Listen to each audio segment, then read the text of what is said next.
Bienvenidos. Hoy exploraremos un tema teológico fascinante que ha generado debate y reflexión a lo largo de los siglos. Nos adentraremos en las distintas perspectivas sobre la relación entre la voluntad humana y el pecado, una cuestión fundamental en el pensamiento teológico. Comenzaremos con el pastor Miguel Núñez, quien nos ofrece una visión intrigante sobre cómo las diferencias observadas en un punto pueden derivar en diversas ramificaciones. Arminio fue un teólogo del siglo XVI y principio del XVII, que en esencia comenzó a diferenciarse de la teología que Calvino había postulado en un punto básicamente, y de ese punto se derivan todas las demás diferencias. Y es que Arminio entendía que el libre albedrío, el albedrío del hombre, la voluntad del hombre, no había quedado completamente esclavizada al pecado. La controversia se remonta aún mucho más atrás, al siglo IV, con 4 y 5, con Agustín y Pelagio. Pelagio entendía que el hombre no necesitaba ni siquiera de la gracia de Dios para ser salvo. Él entendía que la gracia de Dios ayudaba al hombre a su salvación, pero que no era un requerimiento. Bueno, Arminio todavía entendía que la gracia de Dios sí se requería. Pero siglos después, entonces postuló que el hombre había quedado profundamente afectado en su caída en cuanto a lo que era la libertad de su voluntad, pero que no había quedado esclavizada. Por tanto, ese hombre tenía la posibilidad de elegir a Dios, y que la salvación que el hombre obtiene, la obtiene porque él es quien elige a Dios, y que lo que Dios ha hecho es que ha elegido a los hombres desde antes de la fundación del mundo, viendo como a través del túnel del tiempo quién lo iba a escoger, y Dios, que sabía quién lo iba a escoger, hizo esa escogencia.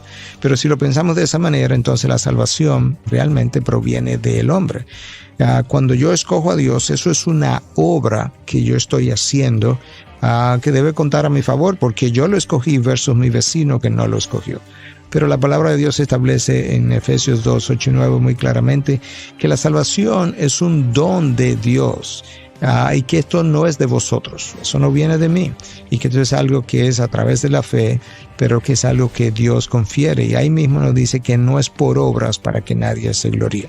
Entonces, a diferencia del calvinismo, que es la diferenciación con el arminianismo, Calvino postuló que el hombre, después de la caída, quedó completamente o totalmente depravado. Eso es un término fuerte, pero en esencia lo que Calvino quería decir es que todas las facultades del hombre quedaron teñidas por el pecado. Su mente, su corazón, su voluntad, todo fue afectado por el pecado. Y que lamentablemente ese efecto fue tan profundo que dejó la voluntad esclavizada. De ahí que Cristo dijera: al que el Hijo del Hombre hace libre es verdaderamente libre. De ahí que Pablo enseñara a Timoteo en su segunda carta, en 2:25 y 26, que tratara con misericordia o con mansedumbre a aquellos que se oponen, por si acaso Dios le confiere el arrepentimiento, para que puedan escapar del lazo del diablo, a quien están ellos sometidos o esclavizados para hacer su voluntad. De una y otra manera, la palabra de Dios enseña la esclavitud de la voluntad al pecado. El apóstol Pablo dice: yo soy pecador vendido al pecado. Y tú puedes ver una y otra vez cómo la palabra también enseña que debido a la esclavitud de la voluntad, el hombre es incapaz de elegir a ese Dios. Romanos 3, 10 y 11 dice que nadie busca de Dios. No hay justo, ni siquiera uno. No hay quien entienda, no hay quien haga lo bueno, y no hay quien busque de Dios. No lo puede buscar porque tiene una voluntad esclavizada, pero tiene también un corazón endurecido, y ese corazón endurecido no ama a Dios, no desea las cosas de Dios, y tiene una mente entenebrecida que no le permite entender la oferta de salvación de Dios. Entonces ahí tú tienes las grandes diferencias entre el arminianismo y el calvinismo, pero yo diría que la raíz de la diferencia estriba en si la voluntad del hombre está esclavizada o no al pecado. Luego, el pastor R.C. Sproul nos guiará a través de su evolución teológica desde el arminianismo hacia una perspectiva crítica de esta corriente, destacando las posibles debilidades que identifica en su camino. Ciertamente lo espero y lo creo, porque lo fui durante 5 años después de convertirme, antes de reformarme en mi teología, y creía que estaba en estado de gracia en ese momento. Y creo que el arminianismo es una teología extremadamente defectuosa y débil y que tiene serias consecuencias y ramificaciones para la Iglesia en general y para el individuo cristiano en particular. ¿Pero están salvados? Siempre me gusta decir que sí, pero por una feliz incoherencia.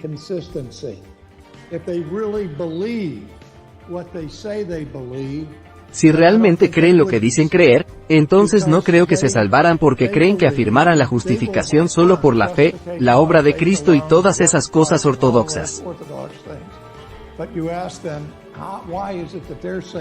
Pero les preguntas, ¿por qué ellos se salvan y su vecino no? Dirán que Dios les dio la gracia tanto a ellos como a su prójimo. Pero ellos dijeron sí a esa gracia y cooperaron con ella. Su vecino dijo que no y lo rechazó. Y por eso les digo a mis amigos arminianos, así que tú hiciste lo bueno, ellos hicieron lo malo, así que tienes algo de que jactarte. No tienen nada, solo han pecado, y por eso has hecho lo correcto. Han hecho lo incorrecto. Así que tu trabajo, en el análisis final, es el factor decisivo para que te salves, donde el mal trabajo de tu vecino es el factor decisivo. ¿Por qué no se salvan? Ahora, cuando les digo eso a mis amigos armenios, para su crédito, ellos siempre dicen, no. No creo que me salve por mis obras y que mi vecino se salve por las suyas o se condene por sus malas obras. No me lo creo, no se lo creen. Ahora se lo digo yo, pero eso es lo que debería decir si quiere ser coherente con su teología. Afortunadamente, no son coherentes con su teología. Continuaremos con el pastor Sugel Michelén, quien desafía las etiquetas históricas y sostiene que se ha cometido un error al clasificar al arminianismo como semipelagianismo. A través de sus argumentos nos invita a reconsiderar estas distinciones. Yo creo que los cánones de Dort cometen un error de la época al llamarle pelagianos a los arminianos, porque los arminianos no son, en el mejor sentido o en el peor sentido de la palabra, pelagianos. Lo que pasa es que la palabra semipelagiano no se conocía, era muy nueva. De hecho, creo que fue Teodoro de Beza quien habló por primera vez, quien acuñó ese término de semipelagianos. Así que yo creo que los autores de los cánones de Dort hicieron uso de la palabra pelagiano porque no tenían otra. Pero yo no creo que los arminianos son netamente pelagianos. El pelagianismo es una herejía. Yo creo personalmente que el arminianismo es un error. Pero yo no estaría dispuesto a decir que los arminianos son herejes que están condenados. Yo creo que son hermanos en Cristo que tienen una visión diferente de la forma en que la gracia de Dios opera en el hombre para salvación. Pero yo no estaría listo para decir que los arminianos son heréticos. Yo sí lo diría de un pelagiano. No sé si me doy a entender, pero no creo que sea del todo preciso decir que los arminianos son pelagianos.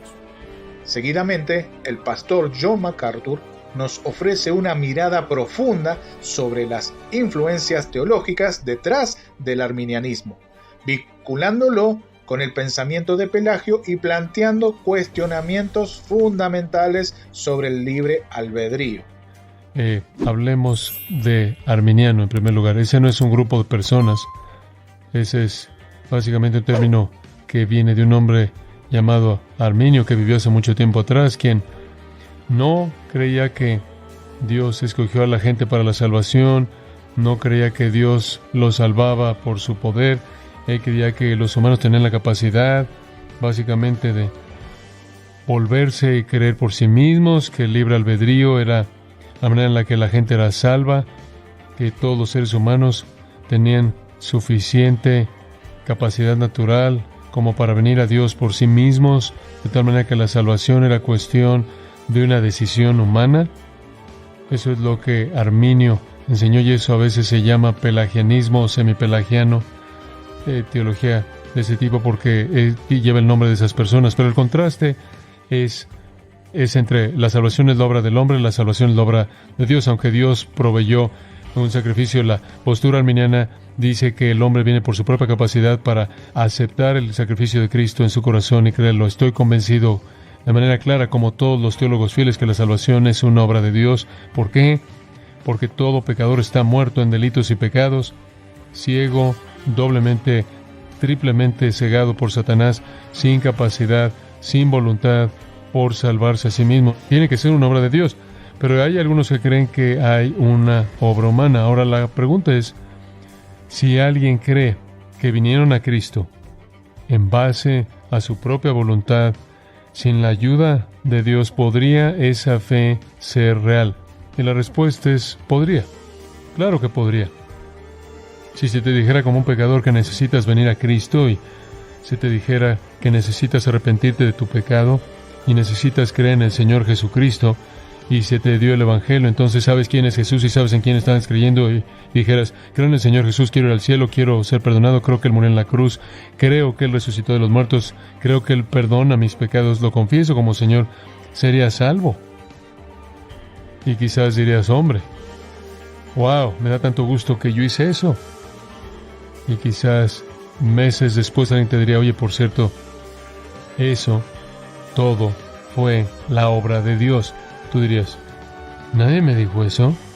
¿Sabías que fue Dios quien te llevó al arrepentimiento? ¿Fue Dios quien abrió tu corazón para que creyeras la verdad? ¿Fue Dios quien te dio la fe para creer? ¿Fue Dios quien te dio la salvación, conversión, justificación, santificación? Yo creo que muchas personas, de hecho, vienen a Cristo sin entender realmente que esta es una obra de Dios. Y lo entienden después. He conocido a personas así a lo largo de todo mi ministerio, cuando a veces vas a una conferencia o iglesia y predicas que la salvación es una obra soberana de Dios.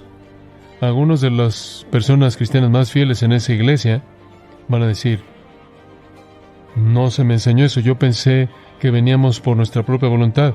Cuán maravilloso saber que fue la obra de Dios en su totalidad. Eso añade a tu capacidad de oración. Entonces sí, mientras que creas en el Evangelio, el Señor va a aceptar esa fe porque Él te regeneró, porque Él te concedió esa fe, sea que tú lo sabías realmente o no. Finalmente, escucharemos la perspectiva del psicólogo, profesor y apologista Hugo Vázquez, quien desmitifica las etiquetas asociadas al arminianismo y el semipelagianismo, ofreciendo un análisis histórico detallado para enriquecer nuestro entendimiento. Eso es un muñeco de paja. Un muñeco de paja es cuando se ataca algo que no es verdad. Primero se está atacando algo que uno se inventa que es así. Cuando alguien dice el arminianismo es semipelagianismo, es porque no conoce el arminianismo o no conoce el semipelagianismo, y entonces se fabrica un muñeco del arminianismo. ¿Qué es el semipelagianismo? El semipelagianismo es esta doctrina de que el ser humano sí tiene una naturaleza pecaminosa, pero esa naturaleza pecaminosa no le incapacita el hecho de poder creer en Jesús. Entonces, de alguna manera, el ser humano sí puede por sí mismo depositar su fe en Jesús, ¿no? Es decir, es como que el ser humano estuviera solamente enfermo, pero no ha perdido toda su libertad. Ese es el semipelagianismo. Recordemos que eso la Iglesia de alguna forma rechazó. Cuando hubo este conflicto entre Agustín y Pelagio, aunque muchos se quedaron en un punto como semipelagianos o como semiagustinianos, al final la Iglesia no se fue por ninguno de los dos lados. Pero ¿por qué el arminianismo no es semipelagianismo? Porque el arminianismo sí cree en la depravación total. El arminianismo sí cree que el ser humano está totalmente incapacitado para creer en Jesús. Entonces el arminianismo también afirma de que la salvación tiene que ser por gracia, solamente por la gracia de Dios, no porque el ser humano tenga en sí mismo esa posibilidad de creer. Pero la diferencia es que en el arminianismo creemos que la gracia se da a todos los seres humanos, a diferencia de que en el calvinismo se cree que la gracia es solo para ciertas personas elegidas. Pero los dos estamos de acuerdo que la salvación tiene que ser por gracia, que es Dios quien toma la iniciativa.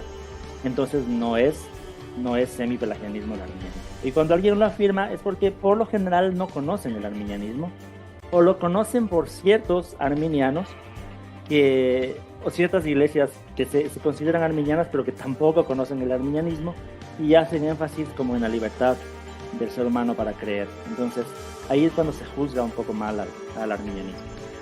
Tras explorar estas distintas perspectivas, los invito a reflexionar y discernir cuál resuena más con sus creencias y convicciones personales. ¿Se sienten inclinados hacia alguna de estas posturas o prefieren explorar más a fondo antes de decidir? Los animo a compartir sus pensamientos en los comentarios, suscribirse para más contenido teológico y sobre todo a seguir explorando en búsqueda de una comprensión más profunda. Gracias por acompañarnos en este viaje de reflexión y descubrimiento en el Señor.